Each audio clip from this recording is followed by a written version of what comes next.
آپ نے فرمایا میری امت کبھی غلط بات پر اکٹھی نہیں ہو سکتی. یہ الفاظ اس طرح ہیں المعجم الکبیر طبرانی اور حاکم میں کہ میری امت کبھی گمراہی پر جمع نہیں ہوگی، جماعت پہ اللہ کا ہاتھ ہے. یعنی پوری امت جو کام کر رہی ہوگی وہ گمراہی نہیں ہوگا. جس طرح پوری امت 5 نمازوں کی قائل ہے، کوئی اختلاف نہیں ہے، یہ گمراہی نہیں ہو سکتی.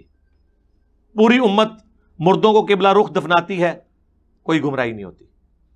پوری امت کعبے کی طرف منہ کر کے نماز پڑھتی ہے، اجمیر شریف کی طرف، بغداد شریف کی طرف منہ نہیں کرتی. اجمیر اور بغداد والے بھی کعبے کی طرف منہ کرتے ہیں، گمراہی نہیں ہو سکتی. لیکن پوری امت حنفی نہیں ہے، شافعی بھی ہیں، مالکی بھی ہیں، حنبلی بھی ہیں، جعفری بھی ہیں، لہذا اجماع ختم. اہل الحدیث بھی ہیں، اجماع ختم. اجماع ہوگا پوری امت ایک بات کرتی ہو. یہاں تو فرقے کیا، فرقیاں بھی الگ الگ باتیں کرتی ہیں. اجماع یہ ہے کہ فجر کے 2 فرض، ظہر کے 4 فرض، عصر کے 4، 3 مغرب کے اور 4 عشاء کے ہیں. 4 رکعتوں کو پڑھنے پہ اجماع ہے کہ پہلے قیام ہے، قیام کے بعد رکوع ہے، رکوع کے بعد کھڑا ہونا ہے، پھر سجدے کی طرف جھکنا ہے، 2 سجدوں کے درمیان بیٹھنا ہے، 2 رکعتوں کے بعد بیٹھنا ہے، اور 4 رکعتوں کے بعد بیٹھ کے نماز کو مکمل کرنا ہے. بیچ میں رفع الیدین کرنا، پڑھنا، اس میں کم زیادہ اس پہ اختلاف ہو سکتا ہے، لیکن بیسک سٹرکچر نماز کی سیم ہے. جس طرح ایک انسان اندھا ہو، دوسرا لولا ہو، تیسرا لنگڑا ہو، اور چوتھا بالکل صحیح سلامت ہو، یعنی رفع الیدین کرنے والا، سب کو انسان ہی بولا جائے گا، سب کو نماز ہی بولا جائے گا. لیکن جو اندھا ہے نہیں ہے، ویسے پٹی باندھی ہوئی ہے، یعنی رفع الیدین کر سکتا تھا اور نہیں کر رہا، اسے تو کہا جائے گا یار یہ پٹی اتار اور پڑھ، سنت کے مطابق یہ طریقہ ہے.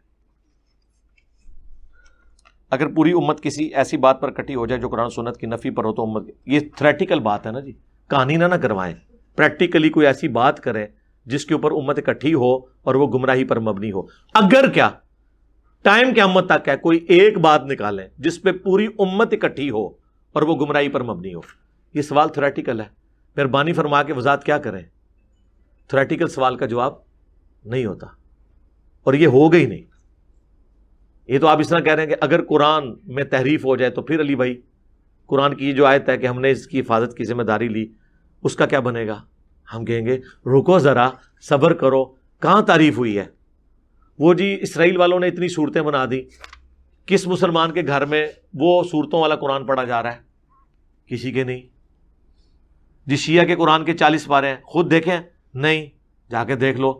پارے تو ہے ہی تفریق بعد کی ہے، اس لیے اس میں ظلم بھی ہوا ہے. سورہ ہجر کی ایک آیت پارہ نمبر 13 میں ہے، باقی پوری سورت جو ہے 14 نمبر پارے میں ہے، اور ایک آیت بھی وہ ایک لائن کی تھی. اس ایک لائن کو بچا کے کون سی اسلام کی خدمت کی ہے کہ سورت کو یہ 2 ٹکڑے کر کے رکھ دیے. سورہ یاسین تھوڑی سی ایک پارے میں ہے، باقی ساری دوسرے میں ہے. سورہ ہود اتنی لمبی سورت ہے، تھوڑا سا حصہ جو ہے وہ 11ویں پارے میں ہے، باقی سارا 12ویں میں ڈال دیا ایک صفحہ سیدھا کرنے کی خاطر. پتہ نہیں، من لگتا ہے کہ جنہیں تھوک لا کے انج کر کے برابر صفحے پڑھنے رہے. تو پارے تو ہے ہی بات کی بات ہے، قرآن کی تو صورتیں ہیں 114. پاروں کی تفریق تو بعد میں ہوئی، جب لوگوں میں سستی ہوئی تو کہا کہ چلو جو بندہ ہر ہفتے قرآن نہیں ختم کر سکتا وہ مہینے میں ایک دفعہ کر لے، تو 30 دنوں میں ڈیوائیڈ کر لیا، جو چیز ہی بعد میں. تو میرے بھائی قرآن کے اوپر بھی اجماع ہے، کوئی ایسی بات لے کے آئے نا. یہ جس کا بھی سوال ہے اگر اس کے پاس کوئی مثال موجود ہے تو وہ بیان کر سکتا ہے، اگر مثال نہیں ہے تو میں نے اس کا جواب دے دیا. ایک پاکستانی نجات اسکالر